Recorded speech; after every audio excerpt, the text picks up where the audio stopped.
Pacers came in, showed up, showed out, and they shut Ish down.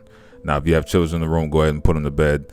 That's my warning to you, and we're about to get into it. The Pacers straight up just put belt to ass the entire game. We're talking about from first quarter all the way through. It was a man-handling session, men amongst boys. Now, you know Adam Silver, he is like wetting the bed right now. This man is probably as high as a kite happy that we're going to Game 7. Game 7 is great for the NBA. Last time it happened, if I remember correctly, it was probably the 2016 finals, and the time before that was probably the 2010 finals. Those, everybody remembers those very well. This is something that the NBA could definitely use and profit off of in terms of getting people to buy in and look at the product. Game 7 is always top. It's box office. Got to see it. Everything's on the line, all the marbles. Now we got to talk about why the OKC Thunder got dominated this game. I do think from the tip-off, you could see their energy was extremely low, and I mean, a blind man could see that. Stevie Wonder could see that. But when you watch them on defense, their closeouts, not great. Their rotations, piss poor, to say the least. And the Pacers did exactly what they were supposed to do and took advantage of it the entire game. Let me say something right now with the Thunder. One thing I noticed with them, and this is where their youth is showing, they come up small in different moments, but they also make repeated mistakes and repeated errors that usually an experienced team or experienced players will not allow to happen. For instance, if you watch TJ McConnell, every time he comes down the court, he brings the ball up, even if he starts on the right, left, regardless, he's going to bring it over to the left side of the court. And then he's going to take an angle where he's going to drive down. He's going to stop maybe about 10, 12 feet shy of the basket, do a fader, going to the right, and he's hitting that like 5 out of 6 times. Easy. Anytime somebody's inbound the ball, this is just me giving TJ McConnell credit, but also we got to talk about how retarded some of these Thunder players are in terms of their not picking up on tendencies and patterns. Every time they're trying to inbound the ball, TJ McConnell, he's doing exactly what homeboy out there, what's his name, the point guard for the Pelicans. You guys know what I'm talking about. Little man they call GTA, running around trying to steal the ball. He's not as obvious with it, but he'll do a slow recovery to get back in position, but then he'll just throw his hands up last minute, gets the steal. Thank you, going the other way. Cookies, thank you, going the other way. I'm like, when I see this, I'm like, oh my gosh, you guys are slow. It just makes you wonder, what kind of data are you guys picking up? When you watch fighters like Terrence Crawford, Floyd Mayweather, Canelo Alvarez, you watch these guys do analyses on guys in the first few rounds. I'm like, where's the computer? Where's the processor? Where's the processing speed? But shout out to the Pacers. They handled business like they were supposed to. We got to talk about this injury with Tyrese Haliburton. Like how he plays overall. I think he's a great player. He's definitely a top 10 guy in the league. I don't know where all this overrated stuff came from. It's silly. But the media took this injury thing and ran with it. I do think that he had a little bit of a calf strain. I do think so. And he wasn't 100% last game.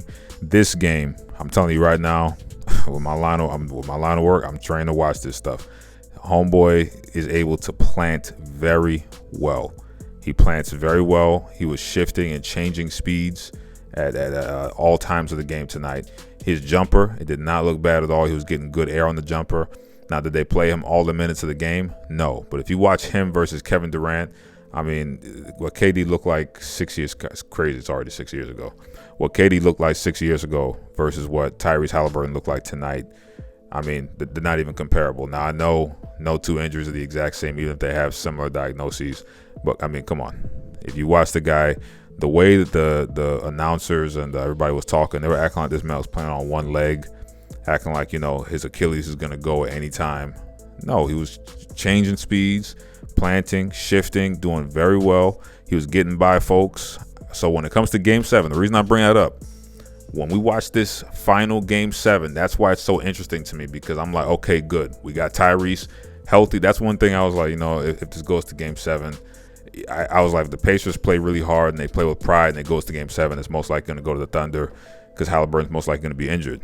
But because he played so well tonight, I'm like, oh, this is excellent, because we actually get to have a proper Game 7 with the majority of both teams' players healthy. I believe the only player on the Pacers was that one cat who tore his ACL earlier in the year, and then the Walker from last series against the Knicks. I think he had an injury, so he's still out.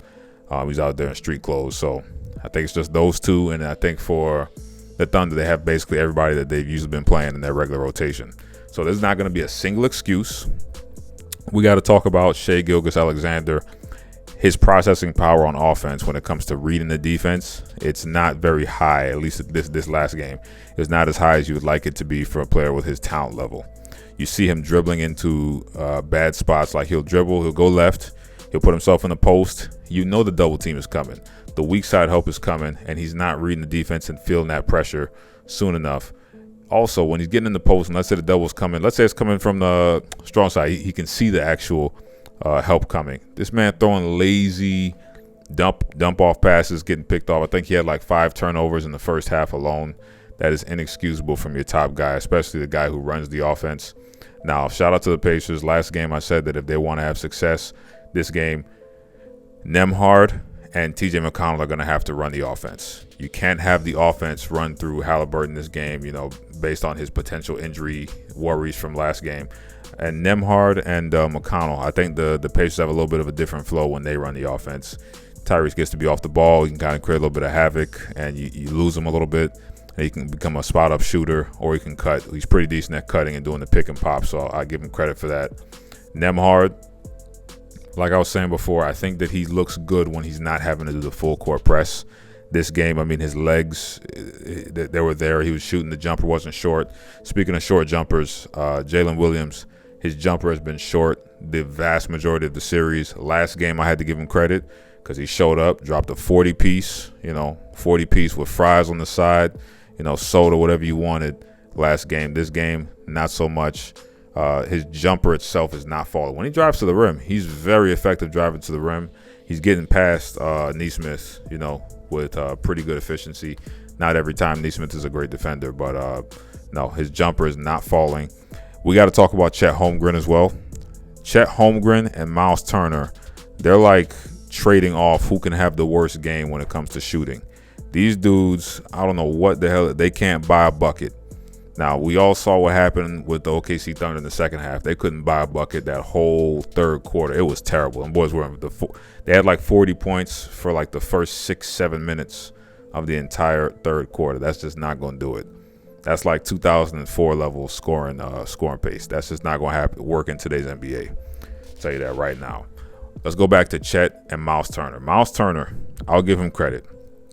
When he's not shooting the ball well, he'll still give you good effort on defense. He'll try and rebound the ball. Chet, I can see Chet getting inside of his own head. When he missed that lob, when he had that lob that I think Hartenstein threw him the lob.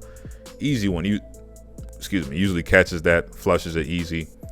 When he missed that lob, you saw him kind of throw his hands up like, oh my God. I could see him, getting flustered, and you could tell he kind of checked out of the game after that mentally. I'm not saying he's a quitter, but you could definitely see his confidence was a little shot after that. I'm like, look, when you watch these guys in the Thunder, their age is definitely showing. That average age of what I think 25 or 26, whatever it is, it's definitely showing. They look a little wet behind the ears. Some of these games, especially on the road. The road is where the pro teams really show up. It's going to be interesting because at home it seems like their role players, like what's his name, Wiggins, Isaiah Joe. Isaiah Joe shot the ball well, but it was in garbage time. Wiggins, Isaiah Joe, Caruso, all these guys, they're pretty lights out when it comes to when they play at home from outside the arc. Another thing, the Pacers, while I give them credit for executing this game, and we got to give Pascal Siakam and all those guys credit. He had a nasty flush on Jalen Williams. Jalen Williams deserved that flush, by the way. Jalen Williams threw a bad pass. It got picked off. He had to run back, and I give him effort. I give him credit for his effort trying to actually get the hand up to block Pascal Siakam. He deserved that. He deserved that flush. Bad pass from the jump, and he had to pay for that mistake. You notice that, my analyses, these guys, I'm sorry, when I see piss poor basketball, you guys deserve to lose. When I saw Thunder play today, they deserve to lose. I don't care what refs were going to try and do. There's no magic they were going to work tonight. The Pacers, they just straight put belt to ass the entire night. Excuse my French, straight up. Now, when you watch Game 7, there are a few names that we got to watch. Chet Holmgren cannot have a zero type game. The way he came today, it was very weak. Miles Turner cannot have a 1-for-9 game in Game 7. Tyrese Haliburton cannot have a 5-turnover game. Neither can SGA. You notice that these guys are kind of mirroring each other. There are a few names that have been very consistent the entire series. Nembhard, McConnell, Siakam. Those three have been extremely consistent for the Pacers the entire series. For the Thunder, I'm trying to think of some players that have been consistent. Dort, Caruso, those kind of guys have been pretty. Hartenstein, like the role player effort guys. But that's a problem because SGA, Jalen Williams, Chet Holmgren, that's supposed to be your main engine right there. And those guys, it seems like they can never put a game together where all three play well at the same time. Game 5 was probably the closest you saw to that. Game 1, they looked pretty good the entire game until the third and fourth, and they kind of flamed out and they let the Pacers take it. Now, this is one of the reasons why I don't like when people just focus on the fourth quarter. We look at this entire series. Game 1, they had these boys shook and scared. The Pacers looked shook that first half. If they handled business, they would have won the game, and the series would have already been over Game 5. They didn't handle business. The Pacers got some confidence. They ended up going 2-1. Now it's 3-3, and now you have an opportunity to lose in Game 7 on your home court because you guys didn't handle business in Game 1. Points in the first quarter, 2 points in the first, matter the same as 2 points in the fourth. Everybody goes crazy because buzzer beaters and all that stuff. By the way, Shepard had a really nice buzzer beater tonight. Shout out to him. It was nice. Everyone goes crazy over the buzzer beaters because, it's the thing you dream about when you're a kid. 3, 2, 1, But look, let's be for real. The points in the first, second, third, they matter just as much as the ones in the fourth. Especially, when you're dealing with a team as good as both of these teams are when they're playing at their best. Now, we'll see what happens. I'm very interested to see what's going to happen. I would highly suggest if your boys are into that gambling stuff, don't do it. Don't play with it. I wouldn't play with it. The way Adam Silver and the boys like to play, I wouldn't. That ESPN bet stuff, the over, under. I wouldn't do it if I were you. I would not put my money in someone else's hands. If I'm going to put money on the line, it's something I can control. Something I'm an active participant in. That's just my advice. But y'all going to do what you want to do. Y'all grown. Don't let me tell you what to do. It's going to be an interesting Game 7. I'm very interested to see what's going to happen. And personally, I think the OKC Thunder are going to finish it out. If they don't, the Pacers definitely deserved it. And if they do win the whole thing, the Finals MVP has to go to one of those three players I mentioned: Siakam, Nembhard, or McConnell. One of those three guys. Those guys were absolutely amazing this series. If the Thunder win it, it really doesn't matter who gets it because, quite frankly, they kind of stumbled their way to the championship if they end up winning this thing because they have the talent, but they have not been executing the way you expect a championship team to execute. Now, I'm looking forward to it. This is very interesting, and it's going to be fun. Game 7, Sunday night / Monday morning. Look out for the video. As usual, God bless. Don't be mad at me. Be mad at yourself.